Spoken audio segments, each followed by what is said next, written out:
I am of the very, very strong held belief that the bravest people on the planet are artists. It takes a lot of cojones to stand. When I'm working on something and I'm excited about it, I like sharing that with other people around me. If it's not yet tangible, not a lot of people understand what I'm talking about. There's a lot of fear that permeates the world of business that we both occupy.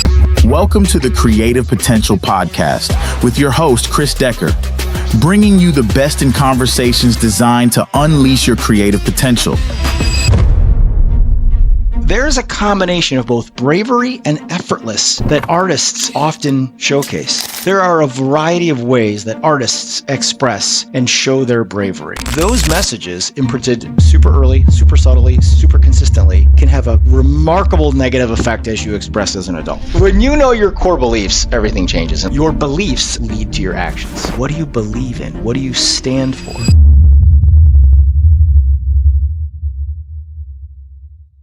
All right, welcome back to the Creative Potential Podcast. I'm excited to introduce you to Brian today. We met through a mutual colleague named Walker Mingei. I know you caught that last episode. It was a good one. We went over how to say no and basically how to take more control over your sales process, especially as a creative person. For myself, the need to be needed has gotten in the way of doing business the way business should be. Anyway, through that conversation, I was introduced here to Brian, and we're going to start out with a concept that he's introduced me to. It's coming from Japan. I'm going to let him talk more about it for you. Chris, how are you, brother? Nice to see you. Yeah. I appreciate the chance to talk about Mingei. Mingei is a Japanese art movement from the 1920s. It's really not that old when you think about it. Figure about 100 years old. Mingei, M-I-N-G-E-I. And Mingei is the fusion of the beautiful and the practical. The three guys that founded it, two Japanese guys and one English guy. The English guy is perhaps the most well-known potter of all time. His name is Bernard Leach. They basically said, if we're going to use things for our daily life, they should be beautiful. And so think things like bowls, brooms, chairs, you name it. It's a really interesting way of looking at the creative expression, because more often than not, it seems like today we go to a place like Target or Walmart or Amazon and we buy stuff in a big volume of things, but we don't necessarily think about the beauty, the inherent art that is within it. And in my world, the work that I do in the communication space with big-time CEO people all over the place, I'm constantly trying to get them to infuse this combination of art and practicality, of beautiful and usable. Mingei. Well, you're right, because I think in a targetified version of reality where all these products represent maybe their utility and the problem that they can solve, and I think as that sort of soul, that beauty is taken out of it through I'll just say, like, maybe marketing takes it out of it for me when it just becomes about the use and no longer the individual beauty of something. And so how do we start to recognize the individual beauty of things? It's a great question. And there's really lots of layers to this. Think of a big honking onion. And I'll give you an example. I'm a ceramic artist. I sit at a wheel. I take a lump of clay and turn it into something hopefully both beautiful and practical. This is how I know about Mingei. This is a bowl that I created. It's very Japanese in its aesthetic. Nothing special. This is a fairly simple little bowl. But I want you to think about the notion of using this bowl that I made with my hands with 40-ish steps that could go wrong at any point versus the mass-produced, typical, very useful white ceramic bowl you might buy at Target or Walmart. I am by no means suggesting that mine is the only and best way. There is a lot of reason to buy that white bowl from Target or Walmart. And if you're that retailer, you're not going to hire me to make a bazillion of these. you're going to mass produce those things as cheaply as possible, scale them up, produce profits, etc. It's not one is right, the other is wrong. I think both can be true.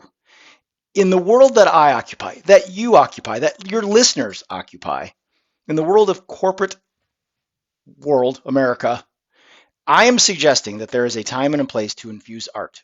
And there is a time and a place to go at scale. You have to decide which is right.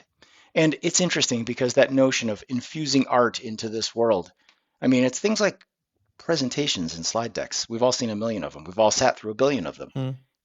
Is it better to be the Target white bowl, or is it better to be this? I'm telling you right here, it's this. And so you have to pick and choose what and when. That recognition, that might be the biggest lesson, but it really is understanding that both can be true. I think that answers your question, Chris, I hope. If not, we'll keep trying. Well, the part that I think you helped answer is in the world of communication and presentation and storytelling and doing what you do. Yeah. It's better to be this balance.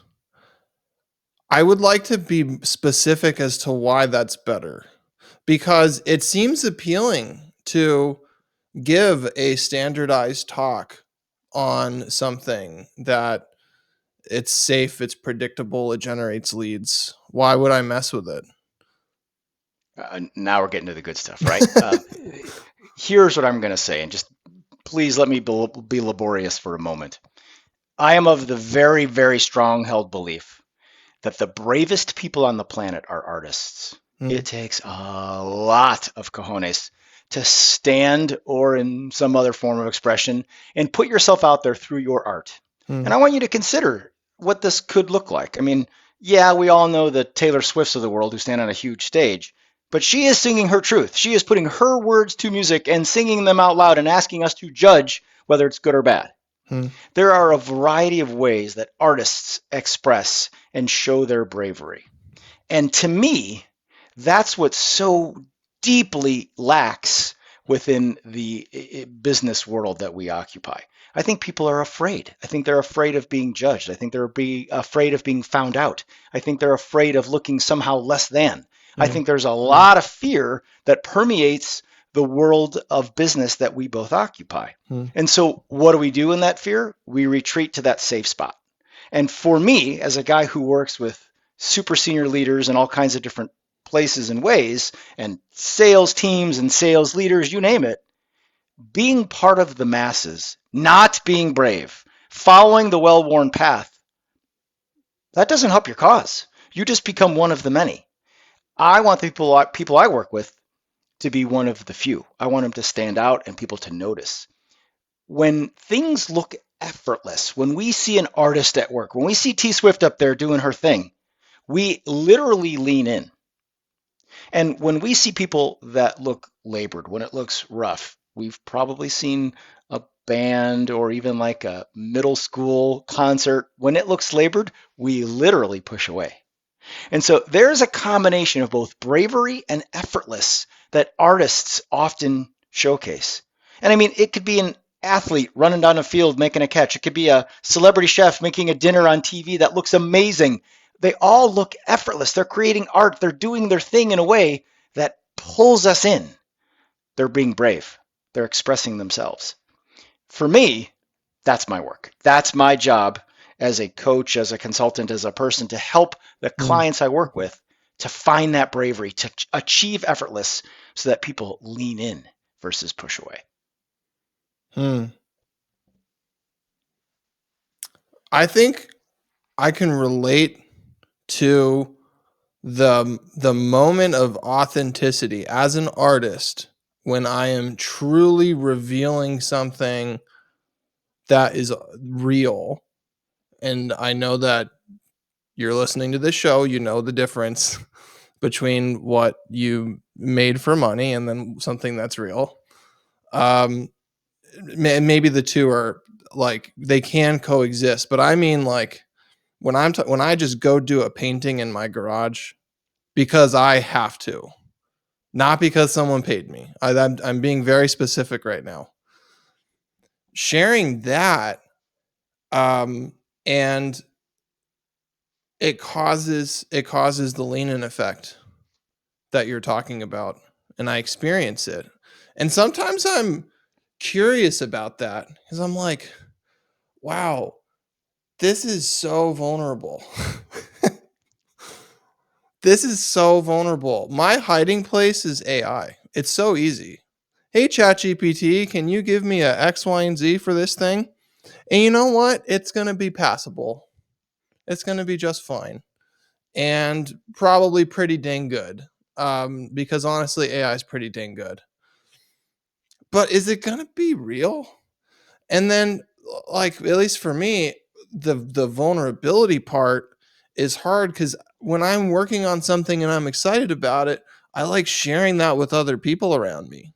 But if it's not yet tangible, not a lot of people understand what I'm talking about. And if anything, try to extinguish it. Or there are some that try to extinguish it. And I'm like, is the secret to just stop talking about what I plan on doing? I'm going on a free flow thought here, but I'm trying to string this together authentically as I'm listening to this teaching. But like, how does somebody get over that? I know someone else out there might have the same thing going on. Hey, I have the same thing going on. You struck a chord with me when you're talking about painting in your garage. Yeah. I've had not enough, frankly. I've had a handful of moments when I've been at the wheel where it feels like time itself just stands still, where it feels like I am on vacation, where my mind and my centeredness are so fully aligned and I am making my best stuff at that moment. It's just absolutely expressing in its most beautiful way. I wish I could tap that far more consistently because it's a beautiful thing. And what's interesting is I recognize that even if I am feeling comfortable or excited about a piece, doesn't mean the world does. Yeah. But I've got enough in it that I feel strongly enough that it's like, okay, I don't care what others say. This is for me, if for no one else. Ironically, those that have that feeling are often the ones that people like best anyway. I actually grabbed a piece or two. I have a few here. I think there's an energy transfer that happens legitimately. I think you're right. Yes. I made this. This was a form I was really trying to get. It's all about this little shoulder. The shoulder's not necessarily simple, and then a really thin little kind of collar, just a little bud vase. I had been trying to get this going the right way. For the listeners, the audio. So what we just saw was a handmade. That's a vase. It's a vase. Yeah, Beautiful, it's probably teal, 10 inches glazed, like perfectly imperfect, marble, different colors and looking textures. Very, very nice piece. Thank you. I had been working on that form, and it was one of those kind of things when I finally got this piece the way I wanted. I was pretty excited, and it was one of those kind of things where, it's like it's a little bit heartbreaking sometimes if people don't love it as much as I love it, right? And that's my work. I mean, I build stuff on behalf of our clients all the time, and I love it, and they think it's fine sometimes. Like, that's heartbreaking. But I have confidence in knowing that the process will continue to help me evolve the next thing too. It's never just stoic or stayed or stuck in time. It's this never-ending thing. So that particular piece helped me, that vase, helped me really get closer to being able to make that shoulder the way I always want to. And whether others like it or not doesn't matter. I now have a piece of intel in my work toolbox, if you will, that allows me to build more over time. And so I'm never really worried anymore about what others say, both in my pottery and certainly in my job, the one that pays my bills. I am aware that it is a process that will never stop. And the minute you think you've mastered it is the minute you're in trouble. It never stops. Fair? Well, it's more than fair, but let's take it up a notch. So let's say you're getting into that zone and you're consistently in that zone. You're on stage like a Taylor Swift or whatever the business version of that is. keynote speaking at your trade conference. That's a pretty high stakes moment, right? Spending $50,000 on a video, pretty high stakes moment. Like when these real things are on the line and they need to work. What now? How do we get ready for that? That's called your zone of genius, right? There is no doubt about it. The place that I feel strongest when I know I am at my absolute best is when I'm standing on stage delivering a keynote address. That's what I was put on this earth to do. It's nice that I can have some fun with clay, but the truth of the matter is I'm never going to be paid the same way making clay the way I get paid to go speak. It is not the same, right? Yes. But that zone of genius, it's something, right? Like, And for me, the reason that I love even the process of getting booked is the conversations I have with people about choosing me as your keynote includes things like, and this is just way of example, I'm not trying to promote myself here, but you're going to see what I mean. I say things like, you're going to book me for a 60-minute keynote within your conference, but we're talking 2 minutes before I take the stage. If your backstage manager says, Brian, we are running behind, I need you to make your 60 51 minutes. In the absolute last second, I go, you got it. No problem. 51 minutes it is. And, it's the other. We need to eat some clock. Can you go 75? In that moment, yes, absolutely. No problem. That to me is the challenge. That's where the zone of genius kicks in. It's when you're outside of the comfort area. I have confidence. I'm confident that I'm going to be able to pull it off. It's that uncomfort that suddenly you get this curveball thrown at you, and what do?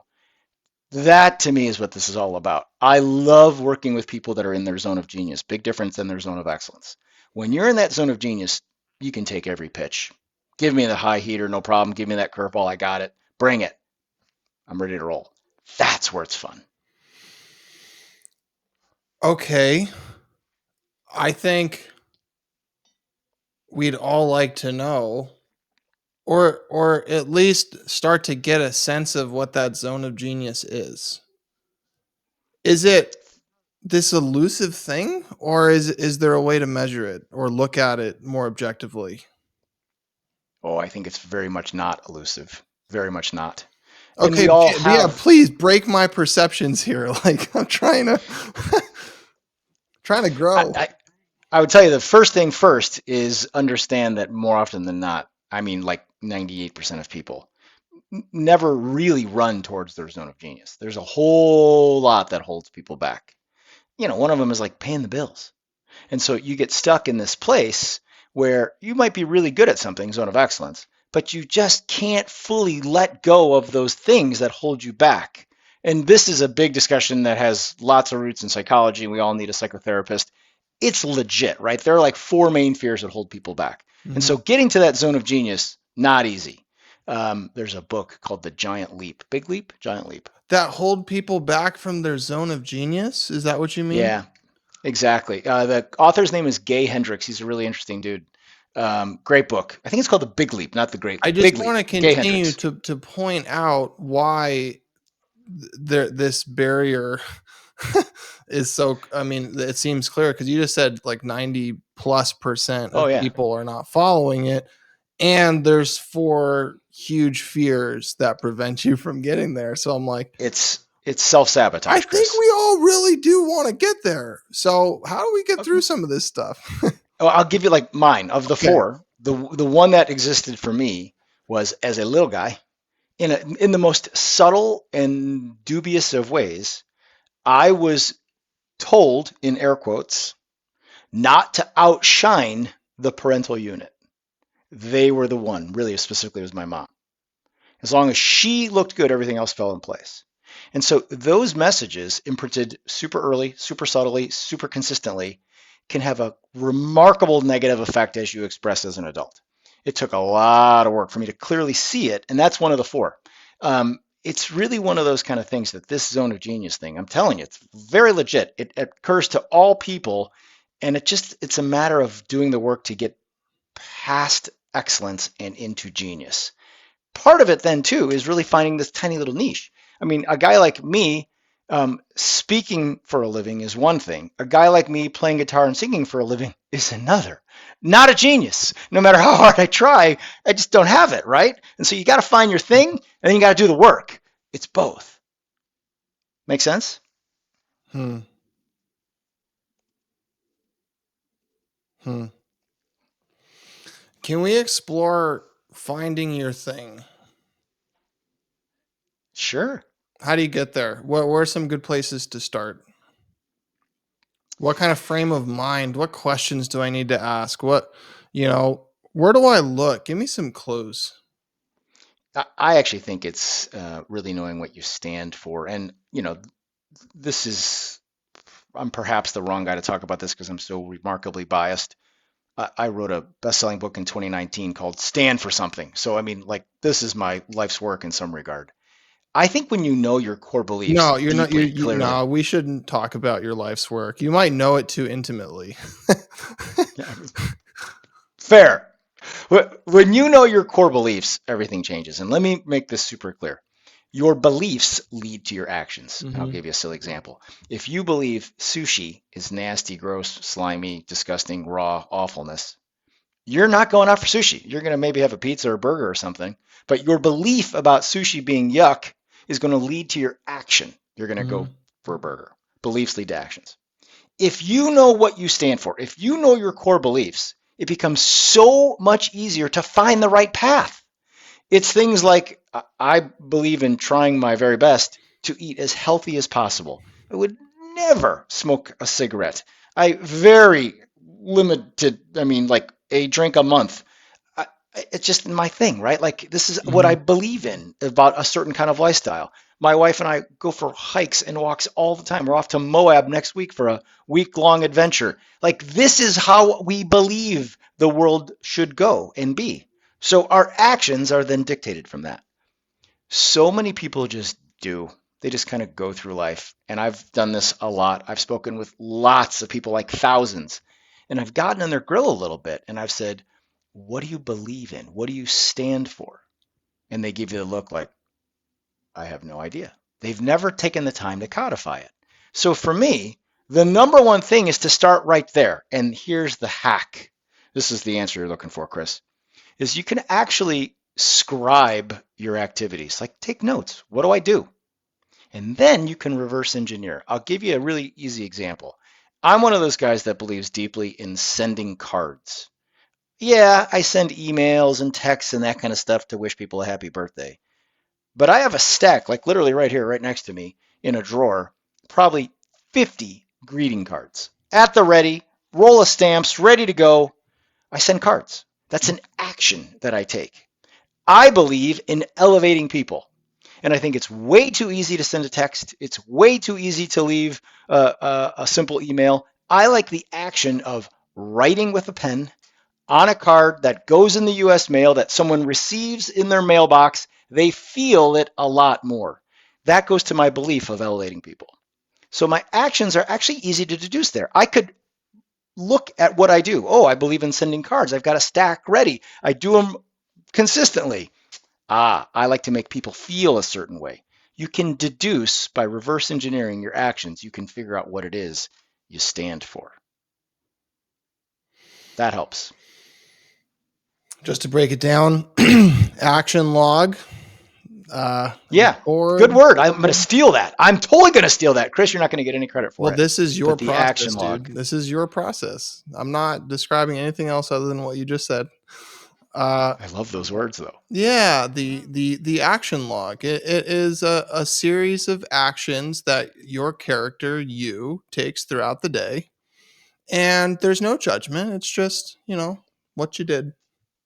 Cool. Simple. Correct. Then, maybe there's some character analysis in there. But really what we're looking at is what beliefs led to those things. Well, and it led to those actions. And taking an inventory of your belief asset, right? Because, if this is what's creating your actions, I'd like to understand that. if you ask me like, okay, what are my beliefs? I could probably start spitting off a few answers, but I'll be honest with you. I don't have the official answers for you. Well, then, see, you could probably, though, start answering the Yeah. question, why? Well, Yeah. why did I do that? Why Right. did I send those groups? And when you Yeah. start getting deeper into the answer of why you did an action, you start really getting to the truth. And when you can recognize those patterns, you suddenly now have a game plan. You've got a set of rules that you can easily live by.